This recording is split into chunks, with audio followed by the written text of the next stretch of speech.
Emma, stop being dramatic. Your sister would never do that. My mother's dismissive voice echoed through our kitchen as I tried, once again, to explain why my insulin readings weren't making sense. I'm 24, have been managing my type 1 diabetes since I was 12. And for the first time in years, my numbers were dangerously erratic. Standing there, clutching my glucose meter with shaking hands, I watched my sister Sophie smirk behind our mother's back. At 20, she'd always been the perfect child, straight A's, popular, and most importantly in our family's eyes, healthy. Mom, I know my body. These readings don't make sense. Yesterday my sugar was perfect before dinner. I took my usual dose, and 2 hours later I was dangerously low. Today, the same dose sent me skyrocketing. My voice trembled with frustration and fear. Maybe you're just stressed about your new job, Sophie chimed in, her voice dripping with false concern. You know stress affects blood sugar. I did know that. I knew everything about managing my condition. I had to, but this was different. These swings were too extreme, too unpredictable. And they only started happening when Sophie moved back home after dropping out of college. I'm keeping my insulin in my room from now on, I announced, gathering my supplies. Now you're just being ridiculous, Mom snapped. What's next? Accusing your sister of trying to poison you? She's your family. Family. The word felt hollow. Family was supposed to protect you, not gaslight you about your own medical condition. But in our house, keeping up appearances always mattered more than facing uncomfortable truths. That night, I double-checked my insulin pens before taking my evening dose. Everything looked normal, but something felt off. I'd been a diabetic long enough to trust my instincts. After injecting, I set up my phone to record my room while I slept, something I'd never thought I'd have to do in my own home. The next morning, my blood sugar was through the roof, despite taking my usual dose. Checking my phone footage, my heart stopped. At 2 a.m., a shadow had crept into my room, moving directly to where I kept my insulin. Sophie, thinking I was asleep, had switched my insulin pens. With trembling hands, I called my endocrinologist, Dr. Martinez. She'd been my doctor since my diagnosis and was the only person who'd always taken me seriously. These numbers are concerning, Emma, she said after I sent her my readings. Can you come in today? I want to run some tests. At the clinic, I showed Dr. Martinez the video. Her usually calm demeanor shifted to something more serious. Emma, tampering with insulin can be lethal. This isn't sibling rivalry, it's attempted murder. The blood tests she ordered weren't just routine checks. She was looking for evidence of insulin manipulation, dilution, contamination, anything that could explain my erratic readings. Keep detailed records of everything, she advised. And Emma, don't take any insulin you haven't personally obtained from the pharmacy. I'm calling one in right now. Pick it up yourself. When I got home, Sophie was in the kitchen with Mom, both laughing over some social media post. The scene looked so normal, so deceivingly peaceful. How could they not see what was happening? How was your appointment? Mom asked casually. Fine, I replied, gripping my new insulin pens tightly. Just routine. Sophie's eyes flickered to the pharmacy bag in my hand, something dark passing across her face. Still convinced someone's messing with your medicine? She asked sweetly. Before I could respond, my phone buzzed. Dr. Martinez's office. The preliminary results were in, and they needed me to come back immediately. Something showed up in the tests, something that couldn't be explained by normal diabetes management. Actually, I said, meeting Sophie's gaze steadily, we're about to find out exactly what's been happening to my insulin. Dr. Martinez ran some interesting tests today. The color drained from Sophie's face, and for the first time, I saw real fear in her eyes. Mom, oblivious as ever, just sighed. Emma, enough with the accusations. Your sister loves you. I grabbed my keys, my hand steady for the first time in weeks. We'll see about that, Mom. We'll see exactly how much she loves me when the lab results come back. As I drove to the clinic, my phone exploded with texts from Sophie. It was just a joke. You're overreacting. Please don't do this to me. But I didn't respond. After weeks of gaslighting and fear, of being told I was paranoid and dramatic, justice was finally within reach. Dr. Martinez had proof, real medical evidence that couldn't be dismissed as sibling rivalry or stress. My sister had messed with the wrong thing. She might have fooled our parents, but she couldn't fool science. And now, everything was about to change. The clinic's fluorescent lights felt harsh as I sat in Dr. Martinez's office, staring at the lab results spread across her desk. Each page told a story more horrifying than the last. The analysis shows significant tampering, Dr. Martinez explained, her voice professional but edged with concern. We found traces of water dilution in some samples, and more disturbing, household cleaning products in others. Emma, this wasn't just manipulation. This was deliberate poisoning. My hands trembled as I picked up one of the reports. The clinical language couldn't mask the truth. My sister had been systematically trying to harm me. I've already contacted the police, Dr. Martinez continued. This is a criminal matter now. Detective Anderson will be here shortly to take your statement. As if on cue, my phone started ringing. Mom. I declined the call, but the text started immediately. Emma, come home right now. Sophie is crying. How could you involve the police? She says it wasn't that serious. You're tearing this family apart. Dr. Martinez noticed my distress. Your mother's reaction is unfortunately common in these situations. Families often want to minimize or deny abuse, especially when it comes from within.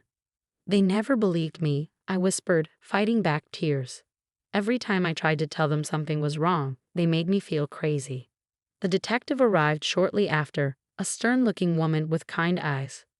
She reviewed the medical evidence while I recounted everything: the erratic blood sugar readings, the video footage, Sophie's suspicious behavior, and our parents' dismissal of my concerns. This is serious, Detective Anderson stated. Insulin tampering can be lethal. We'll need to bring your sister in for questioning immediately. Just then, my phone buzzed with a text from Sophie that made my blood run cold. If you do this, I'll tell them about the accident last year. The accident. My stomach churned as I remembered. Last year, Sophie had been driving drunk and hit a parked car. I'd helped her cover it up, convinced by her tears and promises to get help. Now she was using it against me. I showed the text to Detective Anderson. Classic manipulation tactic, she noted. She's trying to maintain control. But Emma, whatever happened last year doesn't justify attempted murder. By the time I left the clinic, multiple officers were headed to our house with a warrant. Dr. Martinez had admitted me to the hospital for monitoring, concerned about potential lasting effects from the tampering. You'll be safe here, she assured me, and we'll monitor your blood sugar properly. In my hospital room, the text from my parents continued. Dad, this is ridiculous. We raised you better than this. Mom, the police are here. How could you do this to your sister? Sophie, I hate you. You've ruined everything. I turned off my phone, exhausted by their collective denial. The hospital staff had strict instructions: no visitors without my explicit approval. For the first time in weeks, I felt safe. Hours later, Detective Anderson visited with an update. Sophie had been arrested, and the evidence they found in her room was damning. She kept detailed notes about her tampering, almost like a scientific experiment. They also found research on her computer about insulin overdoses and their effects. She's facing serious charges, the detective explained. And your parents may face charges too for endangerment since they dismissed clear warning signs. My parents, despite everything, part of me ached for them. They created this situation with years of enabling Sophie while dismissing my concerns. Their perfect daughter had turned out to be capable of calculated attempted murder, and their dramatic diabetic daughter had been telling the truth all along. Dr. Martinez came by later to check my readings. Your numbers are stabilizing, she said, reviewing my chart. But Emma, we need to talk about long-term safety plans. You can't go back to that house. I nodded, already having reached the same conclusion. My friend Olivia had offered me her spare room, and my job could be done remotely. I had options, good ones that didn't involve living in fear. I know, I replied. I never thought it would come to this. That my own sister would. Family abuse is complex, she said gently, but you did the right thing by speaking up. You may have saved your own life. That night, alone in my hospital room, I finally read the last text from Sophie before turning off my phone. Nobody will believe you anyway. They never have. But she was wrong. The blood tests had believed me. The police had believed me. Dr. Martinez had believed me. And finally, most importantly, I had believed myself. 6 months later, I sat in a courtroom, watching Sophie plead guilty to attempted first-degree murder. Her designer outfit and tearful performance couldn't hide the truth anymore. Not from the judge, not from our parents, and certainly not from me. The prosecutor presented the evidence methodically, my medical records, the contaminated insulin samples, Sophie's detailed notes, and the video footage. But it was her internet search history that finally shattered our parents' denial. How long to die from insulin overdose? Can insulin poisoning look natural? How to tamper with diabetes medication? Mom sobbed in the gallery while Dad sat stone-faced. They'd finally been forced to see their perfect daughter for who she really was. The psychological evaluation had revealed what I'd suspected all along. Sophie had been jealous of the attention my diabetes required, even though that attention had mostly consisted of medical appointments and careful monitoring. Your Honor, Sophie's attorney began. My client was suffering from severe mental health issues. But the judge cut him off. Miss Andrews, your premeditation is clearly documented. This wasn't a cry for help. It was a calculated attempt to end your sister's life. When Sophie was sentenced to 15 years with mandatory psychiatric treatment, I felt no joy, just relief. The nightmare was finally over. Outside the courthouse, my parents approached me for the first time since the arrest. Emma, Mom started, her voice breaking. We should have listened. We failed you, Dad added, looking years older than he had 6 months ago. I took a deep breath, remembering my therapist's words about setting boundaries. Yes, you did. You failed me for years. Every time you dismissed my concerns, every time you called me dramatic, you showed me that my safety meant nothing compared to keeping up appearances. We can change, Mom pleaded. We're in counseling now. Please give us another chance. I looked at them, really looked at them. They seemed smaller somehow. Their perfect family facade crumbled to dust. Maybe someday, I said finally, but right now, I need space to heal. My new life was everything I'd never dared to hope for. Living with Olivia had shown me what real support looked like. My blood sugar stabilized, and Dr. Martinez praised my improved numbers at every checkup. You're thriving, she said during my latest appointment. I'm proud of you, Emma. I'd started a support group for survivors of family medical abuse, surprised to find how many others had similar stories. We met weekly, sharing our experiences and healing together. Some days were harder than others, but I was no longer alone. The letter arrived 3 months after the sentencing. Sophie's handwriting was as perfect as ever. Dear Emma, I'm working with my therapist to understand why I did what I did.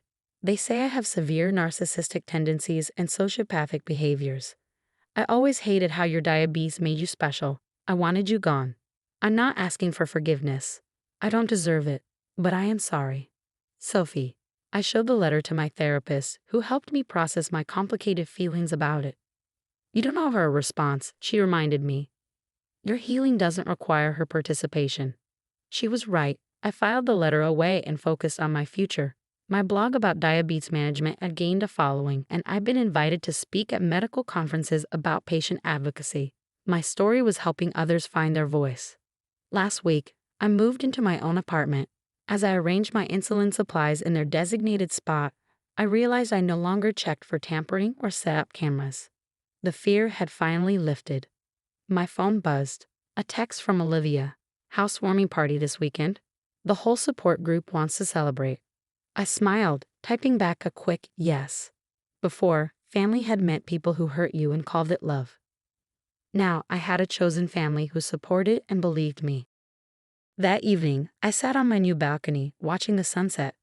My glucose monitor showed perfect numbers, and for the first time in years, I felt completely at peace. The truth had cost me my birth family, but it had given me something far more valuable: freedom. Dr. Martinez's words from the trial echoed in my mind. Sometimes the bravest thing we can do is speak our truth, even when those who should believe us don't. I learned that truth might hurt, but secrets could kill. My sister had tried to silence me permanently, but instead, she'd helped me find my voice. And now that voice was stronger than ever. Setting boundaries isn't betrayal, and speaking up isn't dramatic. Sometimes it's the only way to stay alive. I survived not just Sophie's attempts to kill me, but years of gaslighting and dismissal. Now finally, I was doing more than surviving. I was living. And for the first time in my life, I didn't need anyone else to validate my truth. I knew who I was, what I'd survived, and where I was going. That was more than enough.